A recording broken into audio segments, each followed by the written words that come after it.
सर्वांची सुनावणी रामशेठ रिपाळे नगरसेवक राजपथावर उपस्थित असलेल्या होती भोर अक्षय महाराज भोसले मोहित शेख गवाळे आणि त्यांचा मित्रपरिवार राजपथावरील सर्व पूजनीय सन्माननीय मान्यवर आणि हजारोच्या संख्येने उपस्थित बंधू.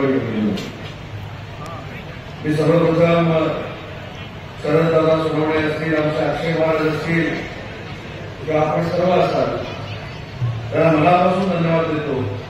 कारण या भक्तिमय वातावरणामध्ये पुन्हा एकदा येण्याची संधी मला आपण सगळ्यांनी उपलब्ध करून दिली.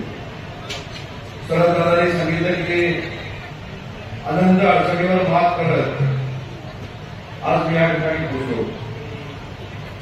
मला असं वाटतं की अशा कार्यक्रमाला जात असताना संघर्षाचा आकडा आहे आणि तो संघर्ष करत संघर्षावर मात करत इथं आलो म्हणून तुकाराम माऊलींचा देखील आशीर्वाद मिळाला आणि तुमच्या सगळ्यांना देखील आशीर्वाद मिळाला. मी वाचले आणि ऐकले देखील. तुकाराम महाराजांच्या नावाला यम देखील लावायचा. तुकाराम महाराजांची गाथा जेव्हा नदीमध्ये बुडवली गेली त्याच्यानंतर 14 दिवसानंतर भगवंताने ती वर काढली आणि त्या तुकाराम महाराजांच्या गाथेला छपाईसाठी माझ्याकडे तुम्ही एक पुस्तक मागितले आहे. आज आपल्याला व्यासपीठावर समजून देतो की पुढच्या 48 तासात ऐकताय का? पुढच्या 48 तासात 1 कोटी रुपये संस्थांच्या नावावर जमा होतील आणि नुसते 1 कोटी रुपये दिले म्हणजे आमची जबाबदारी संपली नाही. काल मराठी भाषेचा मंत्री म्हणून काम करत असताना मराठी भाषा म्हणजेच काय तर तुकाराम माऊलींचं साहित्य आहे, तुकाराम महाराजांचे अभंग आहे आणि कदाचित आपल्याला आश्चर्य वाटेल त्याचा उल्लेख अक्षय महाराज भोसले या ठिकाणी केला की मराठी भाषेला अभिजात भाषेला चांगला दर्जा केंद्र सरकारला दिला, इंग्लिश स्कूलाला दिला, त्याची कारणं दोन होती. पहिलं कारण आणि दुसरं कारण एक 2 नंबरला तरी चालत नाही. पण ज्यावेळी मराठी भाषा ही अभिजात भाषा आहे हा पुरावा देण्याची संधी साहित्यिकांना विद्वानांना मिळाली. ज्ञानेश्वरांची ज्ञानेश्वरी आणि तुकारामांची तुकारामांची गाथा या 2 ग्रंथांवर आपल्या मराठी भाषेला अभिजात भाषेला मी जर अक्षय महाराज त्याच्या पुढे जाऊन आपल्या सगळ्यांनी जर परवानगी असेल तर एक भारत करणार.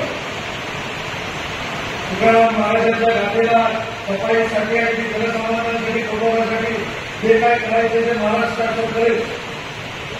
परंतु भविष्याच्या कालावधीमध्ये तुकाराम महाराजांचे जे अभंग आहेत ते महाराष्ट्र शासनाच्या मार्फत ई बुक मध्ये आणण्याचं भाषेचं आहे हा महाराष्ट्र शासनाचा आहे.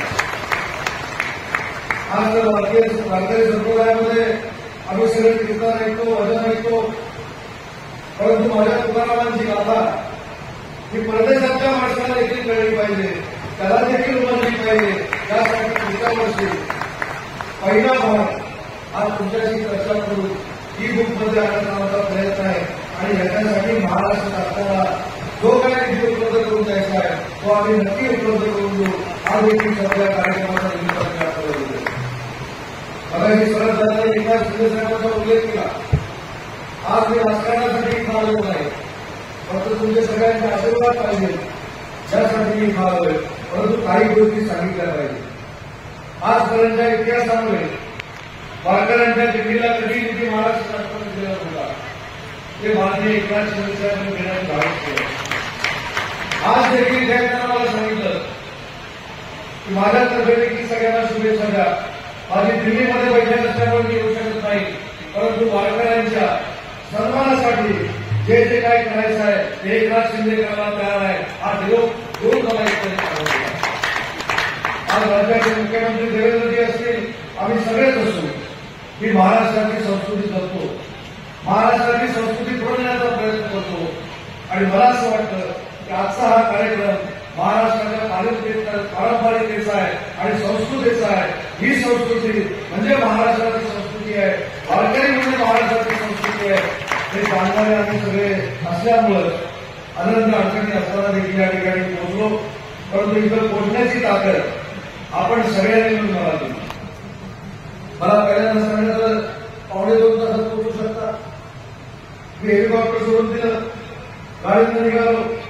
पुढे आल्यानंतर सांगितलं 2.5 तास लागतील, तरी पण मी पुढे निघालो. पुढे आल्यानंतर परत सांगितलं 2 तास लागतील. मी म्हटलं आता किती तास लागले तरी चालतील, परंतु तुमचं दर्शन घ्यायला मिळणार नाही. त्याच्यामुळे तुमचा आशीर्वाद आणि तुमचा पाठिंबा मला असं वाटतं की महाराष्ट्राची संस्कृती घेण्यासाठी फार मोठा मोलाचा ठेवा आहे. आणि तोच आशीर्वाद आणि पाठिंबा आणि सहकार्य आम्हाला सगळ्यांना आपण करावं एवढीच या पवित्र ठिकाणी मी आपल्याला विनंती करतो. आज या त्रिवेणी संगमामध्ये येत असताना, कोतूर गावामध्ये येत असताना दादा तुम्ही भाग्यवान आहात. खरं तर एका आमदाराच्या मतदारसंघामध्ये जर पवित्र ठिकाणी दिली आहे, हा जर आकडा काढायचा झाला 1 नंबरला आमची शरददादाचं नाव येईल. कारण मला असं वाटतं की बाबाजी चैतन्य महाराज असतील, छत्रपती शिवाजी महाराजांचा वारसा लावलेला हा सगळा परिसर असेल, अष्टविनायकांचे 2 गणपती आहेत, ते किती आम्हाला भाग्यवान आहे बघा. त्याच्यामुळे त्यांनी केलेली तुमच्यासाठीची मागणी ही कॅबिनेटमध्ये बोलवण्याची जबाबदारी आज तुमच्या सगळ्यांचा वकील म्हणून स्वीकारलेली आहे. शेवटी वारकऱ्यांसाठी तर आम्हाला काय करता आलं, वारकऱ्यांसाठी पुढे जाऊन आम्हाला काही योगदान देता आलं, तर तेवढं भाग्य दुसरं कुठचंही आमच्या आयुष्यामध्ये आलेलं नाही. आणि म्हणून कदाचित अनेकांना माहीत असेल, मी ज्या मतदारसंघात निवडून देतो त्या मतदारसंघाला पूर्ण समुद्र किनारा लावलेला आहे. आमच्याकडनं देखील पंढरपूरला पायी वारीसाठी येणारे अनेक लोक आहेत. परंतु जे आमच्या कोकणातली लोक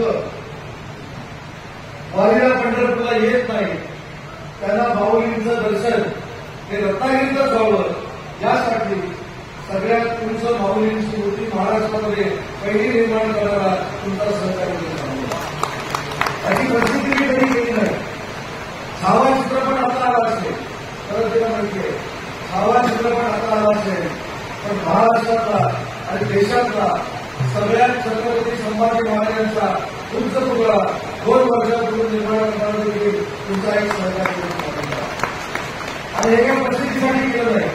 पुढच्या पिढीच्या समोर आपल्या सगळ्यांचा वारसा राहावा यासाठी आपण प्रयत्न करतोय आणि तो पूर्ण करण्याचं काम आमच्या सगळ्यांच्या माध्यमातून होतोय. आता एका गोष्टीची माझ्याकडे मागणी केली आहे की माझ्या तब्येतीच्या पलीकडचे, माझ्या आवाजाच्या पलीकडचे, पण एवढंच सांगतो की शरददादा हे माझ्या अतिशय जवळचे सहकारी आहेत, जवळचे मित्र आहेत. हे तुमच्या मनात आहे, तेच माझ्या मनात आहे, एवढंच या ठिकाणी मी सांगतो. काही काळानंतर सांगितलं तर आपण शरददादाच्या समोर अडचणी निर्माण करू शकतो, त्याच्यामध्ये जाहीरपणानं सांगत नाही. पण शरददादा देखील फार मोठ्या ताकदीनं वारकऱ्यांसाठी आणि महाराष्ट्राची संस्कृती जपण्यासाठी काम करत आहे. त्यांचं देखील मी मनापासून या कार्यक्रमाच्या निमित्तानं कौतुक करतो. मला या ठिकाणी बोलवलं, माझा आदर सत्कार केला, हा माझ्या आयुष्यातला सुवर्ण अक्षराने घेऊन ठेवण्यासारखा क्षण आहे. आणि म्हणून तुमच्या सगळ्यांचे पुन्हा एकदा मनापूर्वक आभार मानतो. आपल्या सगळ्यांचं, लाखो लोकांचं मला इथे आल्यानंतर दर्शन घेता आलं, आशीर्वाद घेता आले, त्याबद्दल देखील तुम्हाला धन्यवाद देतो. आणि भविष्यात माऊलींचा विचार करून घेण्यासाठी आमचं सरकार आणि वैयक्तिक उदय साधन तुमच्या सोबत आहे. एवढा शब्द म्हणतो. जय हिंद, जय महाराष्ट्र.